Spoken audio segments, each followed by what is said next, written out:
All right, hello everybody, Marginal Non-hermit here, and I have something for you today that I think you're going to like. I'm going to be talking about regulatory capture, which is a very important topic in economics and the interplay between economics and politics. So without further ado, we'll get right into it. What is regulatory capture? Well, a basic definition is something along the lines of this. Say there's an industry. If that industry takes control of some government regulatory body, and causes that body to create policies that support the captor. That's the definition. That's what that regulatory body is said to be captured. The industry that has taken control of it is the captor. So there are a lot of different theoretical examples of this. One would be compliance. So imagine some kind of paperwork requirement or some kind of filing requirement. These baseline costs can be large, for small competitors, including new competitors, but large competitors, large firms have armies of lawyers already to take care of this compliance burden, and so they can deal with it, whereas the small companies get knocked out of the market. Another possibility is licensing. So if you need a certain piece of paper in order to perform some kind of commerce or industry, that's an example of licensing. Government bodies will limit the amount of licenses that can be created. For instance, the medical industry in the U.S. is a good example of this. The American Medical Association, AMA, I think, limits the number of medical licenses that can be put out, limits the number of medical schools that can exist. All of these things are licenses that are required to practice medicine. Another example, theoretical, is approval apparatus. There can be favoritism, that is, the people in the regulatory body can prefer certain companies over others, and there are also revolving door systems where employees of company A enter the government regulatory body, and then those former employees now do the regulation, which then causes them to favor company A. There are other examples like tax breaks or bonuses or grants or subsidies.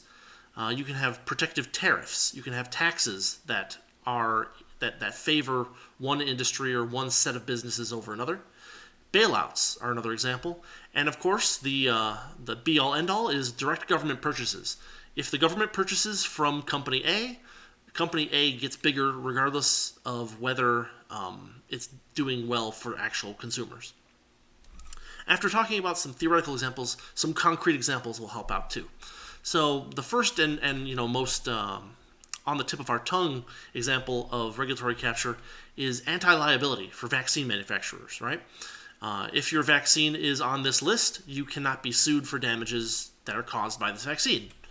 Along the same vein, rapid approvals, say from the FDA, are another example that have been a pretty big deal in the last couple of years.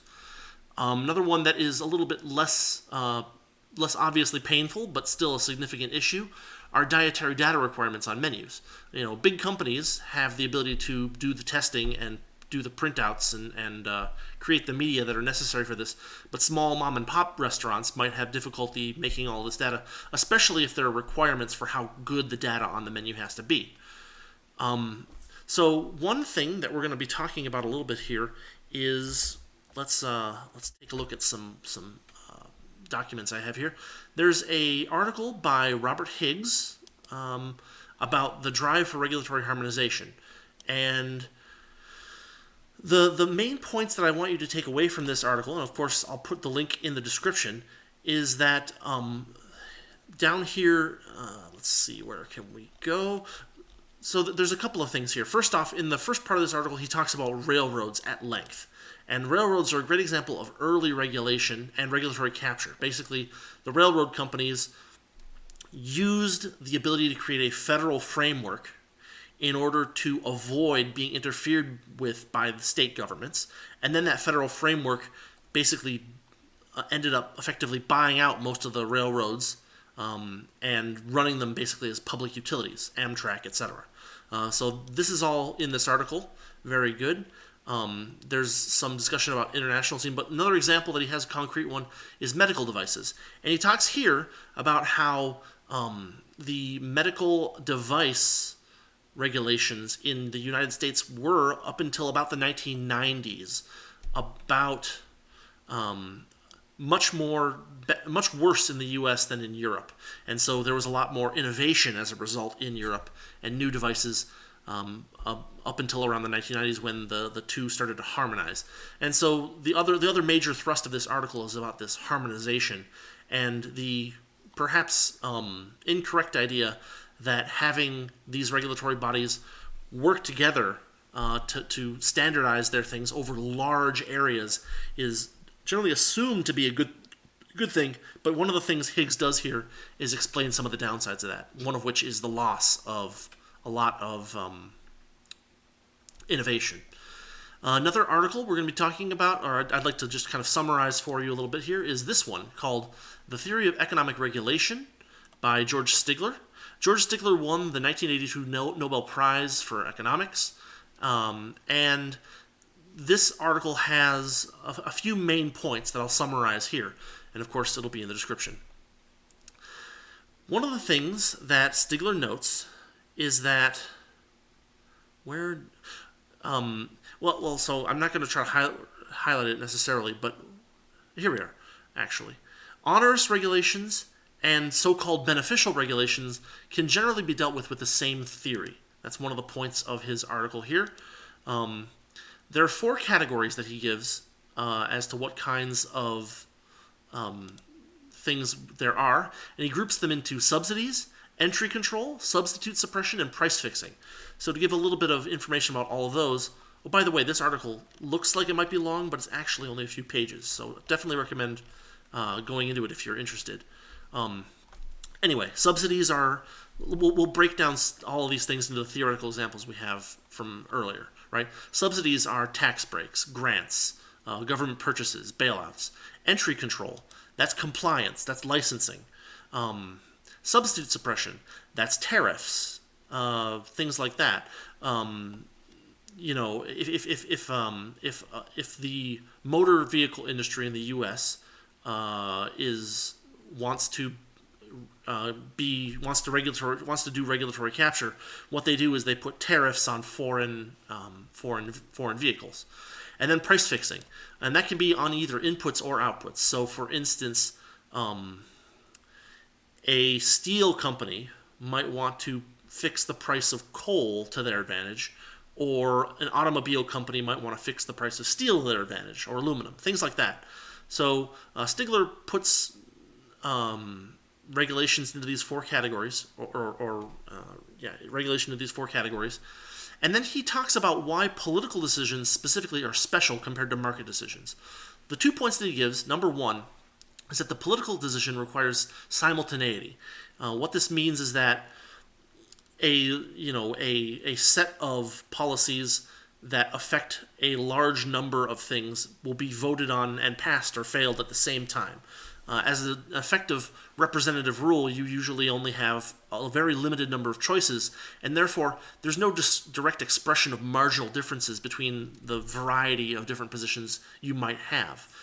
Number 2 is the issue that political decisions affect everyone and not just those who are financially concerned with the industry in question. This runs into a knowledge problem. People who are voting for issues they don't know anything about will vote less intelligently, and in addition, you expect there to be a lot of cross-contamination. That is, the Democrats say X and the Republicans say Y, and there's a large variety of things in the middle between X and Y, and things on the outer edges of both X and Y that are not even considerable in regulation. As a result, Stigler concludes, I'll see if I can find it. Here we go. Stigler concludes that the results of government regulation are gross, filtered, and noisy. Just 3 adjectives that he chooses to use to describe them. So, after I kind of went through that, another article I found that I thought was interesting, but also gets things kind of wrong, is this one called Preventing Regulatory Capture by Mark Calabria. He's in the Stigler Center at Chicago. So, just to summarize this article, the things he says sound good. Number 1, he encourages that when regulation must be done, and he discourages regulation in general, but he does say that maybe it might be needed in some places. He says they should be transparent and there should be checks and balances. He says that cost-benefit analyses should include or estimate costs of potential capture and deal with them accordingly. And he also says that simplicity is good, whereas complexity generally leads to opacity, or at least the ability to skirt around rules. This is a good article. The point that it makes is correct, but it's very wrong-headed.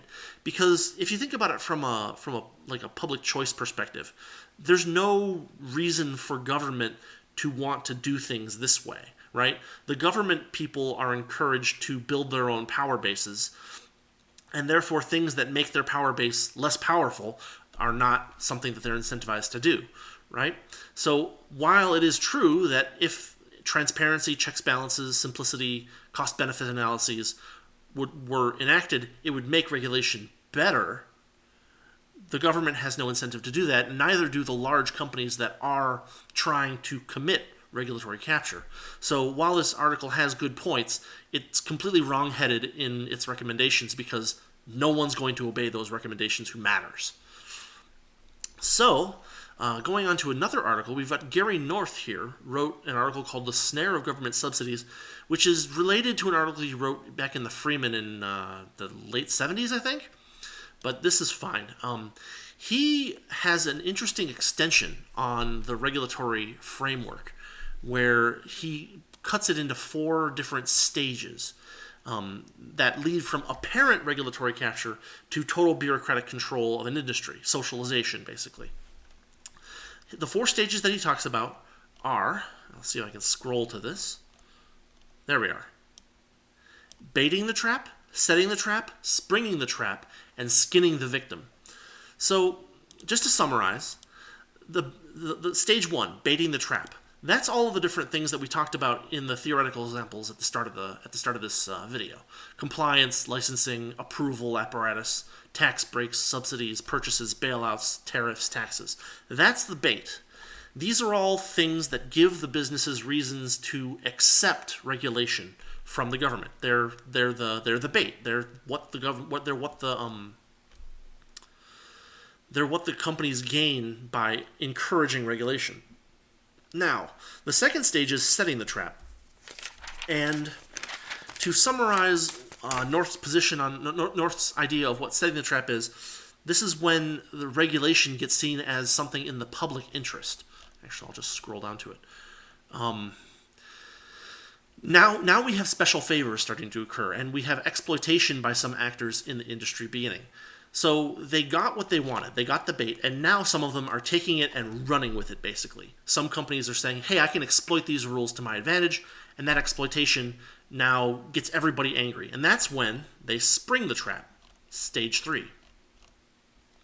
And what happens here is, according to North, is that the press and politicians kind of smell blood in the water. Now laws are being called for. Now the industry representatives are afraid not to cooperate because there's so much bad press going on about these few exploiters, or even many exploiters, of the subsidies, of the regulations. But however, cheating keeps going on. There's still more cheating because that's where the incentives are. So the next stage, according to North, is skinning the victims. And this is the part where you go from regulatory capture into basically socialization of the industry. So what happens? North calls them guilds. These are the industry-run organizations that kind of control and police themselves on how to deal with these regulations and how to promote regulations that are preferable to them, right? In this 4th stage, North talks about how now the government control boards take over for these so-called guilds. Now you end up with government quality standards. You end up with the businesses basically starting to operate at a loss. That is to say that in order for those businesses to keep going, subsidies are now required to keep them going. All of the small organizations, all of the naysayers have been pushed out of the industry already. And so just these few big companies get by with these regulations, with a lot of government control, and the government control is kind of closing the trap, basically. So North's conclusion, let's see if I can scroll down to this. Yeah, avoid the bait, rely on principle. And I think this is a good idea, but it is a little bit, I think, naive, I guess. To critique it, here's the couple of points I'll make. For one, the small business owners might be ignorant of the bait, or they might be forced out of business by not taking it. So, it's basically, I'll either lose my business or I'll take the bait. I don't have a choice. There will be a lot of small businesses in that position. The other issue is that once the industry is dominated by large firms, the resistance of a few small players doesn't really seem like it will affect the trajectory of the system, right? Because the regulation apparatus is state-based, that means that it will generally affect the small business owners and the large business owners. And so these few small players that resist won't really have an effect on the trajectory of this 4-stage process that North is talking about. So I said I would try to provide some ideas about solutions, and here they are. Number one, consumer awareness and promotion of anti-regulation businesses and models. In the end, as long as we actually have something of a capitalist system, a market system remaining, the consumers are what rule. And so if the consumers make each other and themselves aware of where businesses are fighting against these regulations or resisting them, or even just vocally resisting them, and prefer those businesses as opposed to others, that's, I think, a tool that everybody can use, not just business owners. But then I'm thinking about the business owners themselves. I'm thinking about something like the Ron Paul strategy. Now, this is one of the things that he sometimes took heat for, right? He would vote against spending bills, but he would also make sure that the spending would go to his district if it were passed. And so I'm thinking of something like this. And a lot of people criticize this, but in a government system, sometimes this is the only way to really get along. If Ron Paul had avoided getting any funding for his district, he probably would have been kicked out of office much sooner. Instead, he got to continue to make his points in public for a very long time in the House and as a presidential candidate. So what companies can do, small companies can do, is they can publicly lobby against the bait. They can have a public and transparent lobbying apparatus that shows that they are vocally opposing this bait, these subsidies, these tax breaks, these whatever. But the companies can and should take them if offered. The comparison I'm making here is to taking tax deductions. You absolutely have the ability or there's nothing wrong with taking tax deductions as much as possible to reduce your tax burden. And there's also nothing wrong with taking quarter from the enemy as long as you're aware of what's going on. It's where people start to forget what the state is doing and that the state is the problem, that you have the problems, that you have the issues crop up. So, I think that people need to be more public against these things, and there needs to be more education and empirical study about these things. Because one of the points that Higgs makes in his article, just going back to this, is that the results from regulation are often negative compared to less regulation examples. And therefore, that gives an opportunity for economists and scholars looking into regulation to make the case that regulation is destructive, for the consumer at least. And that's the kind of thing that can actually convince the public to support less regulation when possible. So that's kind of my thoughts on this very... this is still a pretty shallow dive into regulatory capture. I think I've gone through a fairly large number of articles yesterday. Some of them were not super useful, and some of them were more useful than others, but the ones that I described, the 4 here, are pretty good. And of course, if you want to dive deeper, I absolutely encourage it. Regulatory capture is one of the most dangerous things that the state does, especially if North's model is correct, right? North's model basically shows that regulation leads directly to socialization eventually, nationalization, or effective nationalization. Depending on the exact system that goes on, it may be more fascist than socialist, but two wings of the same bird of prey, right? So anyway, I hope that you found this interesting. I hope that my ideas about solutions. At least, you may disagree with them on some level, but I hope that they at least help you think about this issue and come up with reasonable solutions or better solutions. I would love to hear better ideas about how to deal with regulatory capture and regulation in general. And so, thanks for listening and thanks for watching. And if you have any thoughts, I'd love to see comments. Thank you.